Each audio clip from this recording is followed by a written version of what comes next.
दोस्तों एक बार फिर से मैं आपके लिए SSB head constable form fill up 2026 apply online process की अपडेट लेके आ चुके हैं। किस तरह से आप एसएसबी हेड कांस्टेबल के 233 खाली पदों के लिए अपने फॉर्म अप्लाई कर सकते हो। स्टेप बाय स्टेप कंप्लीट जानकारी आपको इस वीडियो में दी जाएगी। लास्ट डेट ऑनलाइन आवेदन करने की 20 अप्रैल 2026 है, तो आप जल्द से जल्द अपना फॉर्म अप्लाई कर ले। फॉर्म अप्लाई करते समय अगर आपके सामने कोई भी टेक्निकल प्रॉब्लम आ रही है तो उसका हल भी आपको इस वीडियो में मिल जाएगा। आवेदन करते समय आपको कोई भी ऐसी गलती या फिर मिस्टेक नहीं करनी होगी जिसको करने से आपका एप्लीकेशन फॉर्म भी रिजेक्ट हो सकता है। आप मोबाइल फोन, टैबलेट या फिर लैपटॉप किसी भी डिवाइस से अपना फॉर्म अप्लाई कर सकते हो। सेम तरह से आपका फॉर्म भरा जाएगा, बस लुकिंग इंटरफेस चेंज हो जाएगा। ऑनलाइन आवेदन करते समय आप अपना रजिस्ट्रेशन किस प्रकार से करोगे, कैसे पर्सनल डिटेल फिल करोगे, किस तरह से क्वालिफिकेशन की डिटेल आपको फिल करनी होगी, डॉक्यूमेंट, सिग्नेचर, फोटोग्राफ कैसे और कितने केबी में आप अपलोड करोगे, फीस पेमेंट करते हुए रजिस्ट्रेशन से लेकर प्रिंट तक आप कैसे अपना फॉर्म अप्लाई करोगे। पूरी जानकारी के लिए आपको ये वीडियो शुरू से लेके एंड तक बिना स्किप किए हुए देखनी होगी। इस वीडियो को पूरा देखने पर ही आपके सभी सवाल और डाउट क्लियर होंगे। तो चलिए दोस्तों, बिना कोई वक्त गवाए शुरू करते हैं SSB head constable form fill up की पूरी जानकारी। फॉर्म भरने से पहले आपको सबसे पहले हमारी वेबसाइट आईएनडी सरकारी नौकरी के इस पेज पर विजिट करना होगा, जिसका लिंक आपको नीचे description plus first comment box में मिल जाएगा। और हमारे इस पेज पर विजिट करके आप यहां से एसएसबी हेड कांस्टेबल का फॉर्म अप्लाई कर सकते हो। सशस्त्र सीमा बल की ओर से हेड कांस्टेबल का नोटिफिकेशन रिलीज कर दिया गया है। 233 वैकेंसीज निकली हुई है। इसमें बात अगर इसमें पोस्ट वाइज वैकेंसीज की जाए तो स्टीवर्ड के लिए 2 वैकेंसीज है, कम्युनिकेशन के लिए 197, इलेक्ट्रीशियन के लिए 29, वेटरनरी के लिए यहाँ पर 5 वैकेंसीज है। 20 अप्रैल लास्ट डेट है ऑनलाइन आवेदन करने की। 25,500 से 81,100 सैलरी है। 10वीं 12वीं पास अप्लाई कर सकते हैं, प्लस डिप्लोमा आपसे इसमें मांगा गया है। 18 से 25, 18 से 27 वर्ष अलग अलग पोस्ट के लिए आयु सीमा रहेगी। 100 रुपये एप्लीकेशन फीस है। SC/ST फीमेल को फीस जमा नहीं करनी होगी। ऑनलाइन मोड से आप फीस पेमेंट करोगे। Written test, physical test, medical test, document verification के आधार पर सिलेक्शन होगा। ऑनलाइन आप ऑल इंडिया से अप्लाई कर सकते हो ssb.gov.in पोर्टल से। इंपोर्टेंट लिंक सेक्शन के अंतर्गत ऑफिशियल नोटिफिकेशन पीडीएफ लिंक पर क्लिक करके आप इसकी पीडीएफ डाउनलोड कर सकते हो।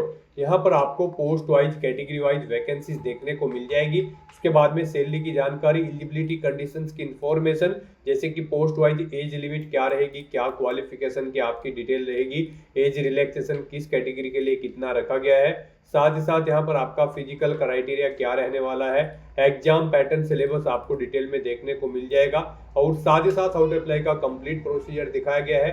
फोटोग्राफ, डॉक्यूमेंट, सिग्नेचर आपको अपलोड कितने केबी में अपलोड करने होंगे, कंप्लीट यहाँ पर आपको गाइडलाइंस दे दी गई है। तो फॉर्म अप्लाई करने से पहले आपको ये ऑफिशियल नोटिफिकेशन की पीडीएफ पूरा पढ़ना अनिवार्य है। इसको पूरा पढ़ने से ही आपके सभी सवाल और डाउट क्लियर होंगे।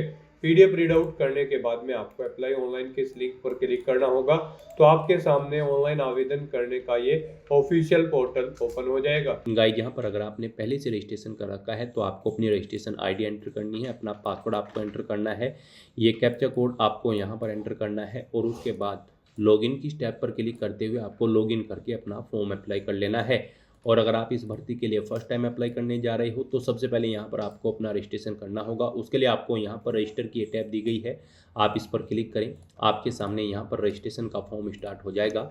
इसमें आपको अपनी पर्सनल इन्फॉर्मेशन देते हुए अपना रजिस्ट्रेशन करना है।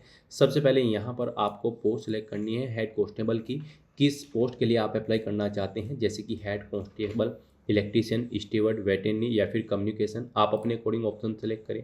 उसके बाद यहाँ पर गाइड आपको अपना नाम एंटर करना है, अपना फर्स्ट नेम, मिडिल नेम और सर नेम यहाँ पर आपको एंटर कर देना है। सर नेम और मिडिल नेम नहीं है तो इन कॉलम को आप खाली छोड़ सकते हैं। आपको अपना ये नेम अपनी 10वीं या फिर 12वीं की मार्कशीट के अकॉर्डिंग फिल करना है। फिर यहाँ पर आपको अपने फादर का नाम एंटर करना है। उसके बाद आपको अपनी मदर का नाम एंटर करना है। फिर गाइज यहाँ पर आपको अपनी डेट ऑफ बर्थ इस कैलेंडर में से सिलेक्ट कर लेनी है। उसके बाद यहाँ पर आपको अपना जेंडर सेलेक्ट करना है, मेल या फिर फीमेल। फिर यहाँ पर आपको अपनी नेशनलिटी सेलेक्ट कर लेनी है, अपना रिलीजन आपको यहाँ पर सेलेक्ट करना है। उसके बाद आपको अपना मैरिटल स्टेटस बताना है, आप मैरिड हो, अनमैरिड हो या फिर डाइवोर्स हो, आप अपने अकॉर्डिंग ऑप्शन सेलेक्ट करेंगे। अपनी कैटेगरी यहाँ पर आपको सेलेक्ट कर लेनी है। अगर आप यहाँ पर रिजर्व कैटेगरी से बिलोंग करते हो तो फिर आपको अपना कैटेगरी सर्टिफिकेट भी यहाँ पर शो करना होगा जब आपके डॉक्यूमेंट वेरिफिकेशन के लिए आपको बुलाया जाएगा। फिर यहाँ पर आपसे पूछा गया कि क्या आप इन कम्युनिटी से बिलोंग करते हैं, जैसे कि गढ़वाली, कुमाऊनी, गोरखाल, डोगराज या फिर महाराष्ट्र। यहाँ पर आप बताएं, अगर करते हैं तो यस करेंगे, अपनी कम्युनिटी सेलेक्ट करेंगे, कम्युनिटी का सर्टिफिकेट नंबर देंगे, कब वो इशू हुआ है वो डेट आप सेलेक्ट करेंगे, किस अथॉरिटी ने इशू कराया है उसका यहाँ पर डेजिग्नेशन देंगे। नहीं है आप इन कम्युनिटी से तो आप सिंपली नो ऑप्शन सेलेक्ट करेंगे। फिर आपसे पूछा गया है कि क्या आपके पास जम्मू एंड कश्मीर का डोमिसाइल है 1980 से 1989 के बीच का, अगर है तो यस करेंगे, उसकी डिटेल देंगे, नहीं तो नो ऑप्शन सेलेक्ट करेंगे। फिर आपसे पूछा गया कि क्या आप 1984 के दंगे और या फिर 2002 गुजरात के दंगों के पीड़ित हैं, अगर हैं तो यस करेंगे, उसकी डिटेल देंगे, नहीं तो नो ऑप्शन सेलेक्ट करेंगे। अगर आप एक सर्विसमैन हैं तो यस करें और उसकी डिटेल दें, नहीं है तो नो ऑप्शन सेलेक्ट करें। फिर आपसे पूछा गया कि क्या आप डिपार्टमेंटल कैंडिडेट हैं यहाँ पर सेंट्रल गवर्नमेंट के, अगर हैं तो आप यस करेंगे और उसकी डिटेल देंगे, जैसे कि ऑर्गेनाइजेशन का नाम, पोस्टिंग आपकी कब हुई थी, कब तक आपने जॉब की है, किस अथॉरिटी ने आपको एनओसी सर्टिफिकेट दिया है। और अगर आप नहीं हैं डिपार्टमेंटल कैंडिडेट तो आप सिंपली नो ऑप्शन सेलेक्ट कर लेंगे। उसके बाद यहाँ पर आपको अपनी कोई एक आइडेंटिटी कार्ड सेलेक्ट कर लेना है, जैसे कि आधार, वोटर, पैन कार्ड, पासपोर्ट या फिर ड्राइविंग लाइसेंस, कोई भी आप अपने अकॉर्डिंग ऑप्शन सेलेक्ट करें, उसका नंबर यहाँ पर आप प्रोवाइड कराएं। फिर आपकी बॉडी पर कोई कट या तिल का निशान है तो उस पैलेस का नाम यहाँ पर आपको एंटर करना है। फिर यहाँ पर आपको अपना मोबाइल नंबर एंटर करना है, अपनी ईमेल आईडी यहाँ पर आपको एंटर करनी है। आपका मोबाइल नंबर और email ID active and valid होने चाहिए। उसके बाद यहाँ पर गाइज आपको अपनी क्वालिफिकेशन की डिटेल प्रोवाइड करनी है। यहाँ पर आप चेकआउट कर सकते हो हमारी वेबसाइट से। गाइज यहाँ पर अगर आप हेड कांस्टेबल स्टीवर्ड की पोस्ट के लिए अप्लाई कर रही हैं तो आपका 12वीं क्लास पास आउट होना जरूरी है, प्लस आपके पास डिप्लोमा होना चाहिए किचन मैनेजमेंट का। हेड कांस्टेबल कम्युनिकेशन के लिए आप अप्लाई कर रही हैं तो आपका 12वीं क्लास पास आउट होना जरूरी है साइंस स्ट्रीम के साथ, प्लस डिप्लोमा होना चाहिए इलेक्ट्रॉनिक्स एंड कम्युनिकेशन में। और हेड कांस्टेबल इलेक्ट्रीशियन के लिए अगर आप अप्लाई कर रही हैं तो आपका 10वीं क्लास पास आउट होना जरूरी है, प्लस डिप्लोमा होना चाहिए इलेक्ट्रीशियन का। और हेड कांस्टेबल वेटरनरी के लिए अगर आप अप्लाई करेंगे तो आपका 12वीं क्लास पास आउट होना जरूरी है साइंस स्ट्रीम के साथ, प्लस आपके पास डिप्लोमा होना चाहिए वेटरनरी साइंस के अंतर्गत। तो यहाँ पर आपको अपनी क्वालिफिकेशन के अकॉर्डिंग, अपनी पोस्ट के अकॉर्डिंग क्वालिफिकेशन की डिटेल प्रोवाइड करनी है। यहाँ पर सभी कैंडिडेट का कम से कम 10वीं क्लास पास आउट होना जरूरी है हेड कांस्टेबल की किसी भी पोस्ट पर अप्लाई करने के लिए। तो यहाँ पर सबसे पहले आपको बोर्ड या स्कूल का नाम देना है जिससे आपने अपनी 10वीं क्लास पास आउट की है, पासिंग ईयर यहाँ पर आपको एंटर करना है। उसके बाद आपको अपनी 10वीं क्लास का नंबर एंटर करना है, अपनी 10वीं का सर्टिफिकेट नंबर आपको एंटर करना है, कब आपको आपका सर्टिफिकेट इशू हुआ है वो डेट आपको सेलेक्ट कर लेनी है। फिर अपने सब्जेक्ट यहाँ पर आपको एंटर करने हैं। उसके बाद आपने कितनी % यहाँ पर ऑब्टेन किए हैं मार्क्स 10वीं में, वो यहाँ पर आपको एंटर कर देने हैं। सेम ऐसे ही गाइज यहाँ पर आपको अपनी 12वीं क्लास की डिटेल भी प्रोवाइड करनी है अगर आपने 12वीं कर रखी है, और कोई डिप्लोमा या फिर ग्रेजुएशन डिग्री या पोस्ट ग्रेजुएशन कर रखी है तो उनकी डिटेल भी आपको सेम यहाँ पर ऐसे ही प्रोवाइड करा देनी है। इस तरह से अपनी सभी डिटेल्स प्रोवाइड करने के बाद गाइज फिर आपको यहाँ पर नेक्स्ट के इस ऑप्शन पर क्लिक करना है। नेक्स्ट यहाँ पर आपको अपने एड्रेस की डिटेल देनी है, यहाँ पर आपको अपना परमानेंट एड्रेस एंटर करना है। उसके बाद गाइज आपको अपना कोरोस्पोंडेंस एड्रेस यहाँ पर एंटर करना है। और अगर आपका कोरोस्पोंडेंस एड्रेस आपके परमानेंट एड्रेस के अकॉर्डिंग सेम है तो यहाँ पर आप येस के इस ऑप्शन पर क्लिक कर दें, ऑटोमेटिकली आपका कोरोस्पोंडेंस एड्रेस आपके परमानेंट एड्रेस के अकॉर्डिंग यहाँ पर फिल हो जाएगा। इस तरह से अपनी डिटेल प्रोवाइड करने के बाद फिर यहाँ पर आपके कैरेक्टर से रिलेटेड कुछ क्वेश्चन पूछे गए हैं, आपको इनकी जानकारी प्रोवाइड करनी है। जैसे कि यहाँ पर आपसे पूछा गया है कि क्या आपको कभी किसी बोर्ड में बैठने से रोका गया है, किसी बोर्ड के एग्जाम में, जैसे कि यूपीएससी, एसएससी, एसपीएससी या फिर किसी अन्य रिक्रूटमेंट बोर्ड के एग्जाम में बैठने से आपको कभी रोका गया है। अगर रोका गया है तो आप येस करेंगे और उसकी डिटेल प्रोवाइड करेंगे, जैसे कि एग्जाम ऑर्गेनाइजर, एग्जाम का नाम, किस एग्जाम में बैठने से रोका गया है, किस डेट को, कब तक रोका गया है आपको, रीजन क्या था, यहाँ पर आप स्पेसिफाई करेंगे। और अगर नहीं रोका गया था तो आप नो ऑप्शन सेलेक्ट करेंगे। ऐसे ही फिर आपसे पूछा गया कि क्या आपके पास के ऊपर कोई एफआईआर या क्रिमिनल केस है, अगर है तो आप यस करेंगे, उसकी डिटेल देंगे। और अगर आपके खिलाफ कोई एफआईआर या क्रिमिनल केस पेंडिंग है किसी कोर्ट में तो आप यस करेंगे और उसकी डिटेल देंगे, नहीं तो नो ऑप्शन सेलेक्ट करेंगे। तो इस तरह से यहाँ पर आपको अपने कैरेक्टर से रिलेटेड डिटेल्स प्रोवाइड करनी है। मोस्टली यहाँ पर आपको नो ऑप्शन ही सिलेक्ट करना होगा। फिर यहाँ पर आपको अपना पासवर्ड एंटर करना है। आपका पासवर्ड यहाँ पर 6 कैरेक्टर का होना चाहिए और ये अल्फा न्यूमेरिक फॉर्मेट में हो। आप कोशिश करें आपके पासवर्ड में कम से कम एक अपर केस कैरेक्टर, एक लोअर केस कैरेक्टर, एक इंटीजर नंबर और एक स्पेशल कैरेक्टर जैसे कि @ हैश या फिर डॉलर होना चाहिए। वही पासवर्ड आपको कन्फर्म पासवर्ड फील्ड में एंटर करना है। उसके बाद आपको इन चेक बॉक्सेस को ओके करना है और फिर गाइड प्रोसीड के इस ऑप्शन पर क्लिक करना है।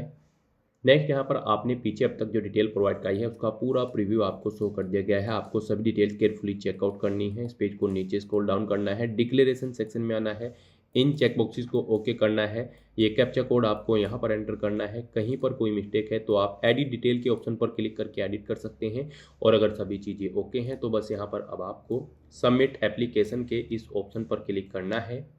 नेक्स्ट यहाँ पर आपको एक रजिस्ट्रेशन आईडी प्रोवाइड कर दी गई है। ये रजिस्ट्रेशन आईडी आपके रजिस्टर्ड मोबाइल नंबर पर भी सबमिट कर दी गई है। आपको इसे केयरफुली नोट डाउन करके रख लेना है फ्यूचर यूज के लिए। और गाइड यहाँ पर अब आपको अपना फोटो और सिग्नेचर अपलोड करने हैं। यहाँ पर इनके लिए आपको गाइडलाइन दी गई है। आपका जो फोटो हो वो यहाँ पर 6 मंथ से ज़्यादा पुराना नहीं होना चाहिए, जेपीजी या फिर पीएनजी फॉर्मेट में होना चाहिए, 500 केबी से कम उसका साइज होना चाहिए। यहाँ पर आपको कुछ फॉर्मेट्स दिए गए हैं, इन फॉर्मेट्स के अकॉर्डिंग आपको अपना फोटो अपलोड करना है। इन फॉर्मेट में आपके फ़ोटो एक्सेप्टेबल होंगे और इन फॉर्मेट में यहाँ पर आपके फ़ोटो एक्सेप्टेबल नहीं होंगे। और ऐसे ही यहाँ पर आपको आपके सिग्नेचर के रिगार्डिंग भी गाइडलाइन दी गई है। आपके जो सिग्नेचर हैं वो भी यहाँ पर गाइड आपको एक वाइट पेपर पर ब्लैक या फिर ब्लू इंक पेन से करने हैं। जेपीजी या फिर पीएनजी फॉर्मेट में होनी चाहिए, 200 केबी से कम उनका साइज होना चाहिए। तो यहाँ पर आपको अपना फोटो और सिग्नेचर अपलोड करने के लिए चूज फाइल के इन ऑप्शन पर क्लिक करना है, फाइल को सिलेक्ट कर लेना है और अपना फोटो और सिग्नेचर यहाँ पर अपलोड कर देने हैं। गाइड यहाँ पर अगर आपका फोटो का जो फाइल है उसका साइज कम या ज़्यादा है तो आपको क्या करना है, आपको गूगल पर जाना है, वहाँ पर इमेज रिसाइजर टाइप करना है। मल्टीपल ऑनलाइन वेबसाइट ओपन होंगी, किसी भी वेबसाइट को ओपन कर ले, उसमें वहाँ पर आप जिस भी फाइल का साइज दी गई गाइडलाइंस के अकॉर्डिंग सेट करना चाहते हैं उसे वहाँ पर अपलोड करें, साइज उसका सेट करें और फिर वहाँ से डाउनलोड करके यहाँ पर आप अपलोड कर दें। इस तरह से यहाँ पर अपना फोटो और सिग्नेचर अपलोड करने के बाद गाइड फिर आपको प्रोसीड के इस ऑप्शन पर क्लिक करना है। इस तरह से यहाँ पर आपका एप्लीकेशन फॉर्म सक्सेसफुली सबमिट हो जाएगा। अगर आप रिजर्व कैटेगरी से बिलोंग करते हैं और अगर आप जनरल, ओबीसी या फिर ईडब्ल्यूएस कैटेगरी कैंडिडेट हैं तो पहले यहाँ पर आपको 100 रुपये एप्लीकेशन फ़ीस के रूप में जमा कराने होंगे। उसके बाद आपका फॉर्म सबमिट होगा। फीस का पेमेंट आप debit card, credit card, net banking या फिर यूपीआई के माध्यम से करोगे। यूपीआई ऑप्शन आपके लिए बेस्ट रहेगा जिसके थ्रू आप क्यूआर कोड को स्कैन करते हुए अपना फीस पेमेंट कर देंगे और उसके बाद आपका फॉर्म भी सबमिट हो जाएगा। अगर आप अनरिजर्व कैटेगरी से बिलोंग करते हैं, रिजर्व कैटेगरी कैंडिडेट का फॉर्म यहाँ पर बिना फीस जमा कराए सबमिट हो जाएगा। तो यहाँ पर अब आपको एक रजिस्ट्रेशन आईडी दे दी गई है आपकी, इसे आप नोट डाउन कर सकते हैं। और गाइड आपको यहाँ पर अब प्रिंट एक्नॉलेजमेंट के इस ऑप्शन पर क्लिक करके अपने एप्लीकेशन फॉर्म का एक हार्ड कॉपी या फिर सॉफ्ट कॉपी प्रिंट आउट ले लेना है फ्यूचर यूज के लिए, फ्यूचर रेफरेंस के लिए। तो दोस्तों ऐसे आप एसएसबी हेड कांस्टेबल की इस भर्ती के लिए अपने फॉर्म अप्लाई कर सकते हो बिना कोई मिस्टेक किए हुए। आज की इस वीडियो में बस इतना ही। आई होप ये वीडियो आपको पसंद आई होगी। अगर पसंद आई हो तो इसे लाइक और शेयर करें। चैनल पर नए हो तो इसे सब्सक्राइब कर लें। Thanks for watching.